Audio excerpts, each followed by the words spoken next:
ఆందోళన పడు. నీ వ్యక్తిగత విషయాల గురించి అస్సలు కలత చెందొద్దు. అవి ఎన్ని లక్షల అప్పైనా ఎన్ని కోట్ల అప్పైనా. కొంతమంది వస్తారు, 1.5 కోటి అప్పన్న అంటారు. వయమ్మో ఏసైకి చాలా పెద్ద మొత్తం అనుకుంటాను. ఎంత మొత్తం అది?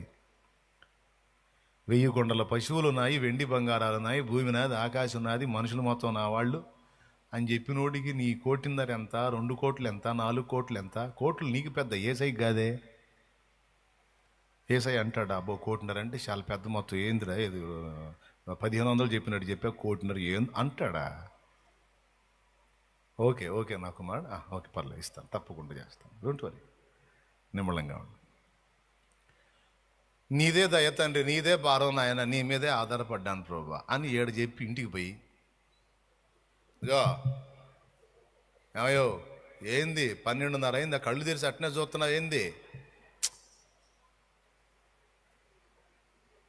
నువ్వు పండుకో, నీకు బాధ్యత లేదు, దున్మతి అడిగింది పండుకో. బాధ్యత నిన్ను అంటారా నన్ను అంటారా? మరి ఇంతసేపు ఈ పని చేసినోడికి తెల్లారి డబ్బులు ఏమైనా వస్తాయా?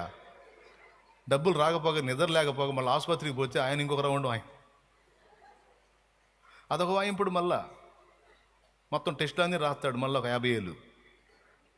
ఎందుకు? నిద్రపోక. అందుకేం చెప్పాడు మర్యాదగా, తన ప్రియులు నిద్ర మానుకొని నిద్రించుచుండగా ఆయన వారికి, అది పాయింట్ ఇక్కడ, ఊరకయ్యే నిలుచుండి అంటే ఏమీ హడావుడి పడొద్దు అని. దేవునికి మహిమ. చేస్తాడు ఆయన, ఆ భరోసా ఉండాలి. ఎంతమందికి అర్థమైందో ఏమో మరి.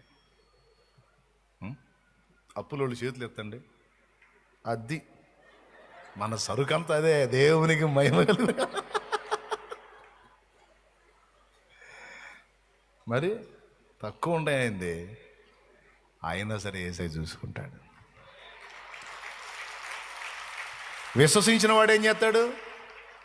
ఆయన రెక్కల నీళ్ళలో విశ్రాంతి పొందుతాడు. సందేహించిన వాడు ఏం చేస్తాడు? దేవుడి దగ్గరికి వచ్చి నీదే భారం అంటాడు. పోతా మొత్తం మళ్ళీ నెత్తికెత్తుకొని పోతుంటాడు. అంతే కదా, ఇక్కడికి వచ్చావు అంతా నీదే తండ్రి, నీదయ్యా నాయన, నీ కృపే ప్రభువా, నీకు అప్పచెప్పేశా నాయన. ఇందాక పాస్టర్ గారు కూడా గట్టిగా చెప్పాడు, నేను అప్పచెప్పేశా తండ్రి, నీ ఇష్టం అని. ఇక్కడ ఉన్నంతసేపు కాసేపు మొత్తుకొని పోతా నువ్వేడ మొత్తాలే నాయన, వద్దులే ప్రభా. తల్లి ఒడిలో పవళించే బిడ్డవలేనే, తండ్రిని ఒడిలోనే ఒదిగి తినయ్యా.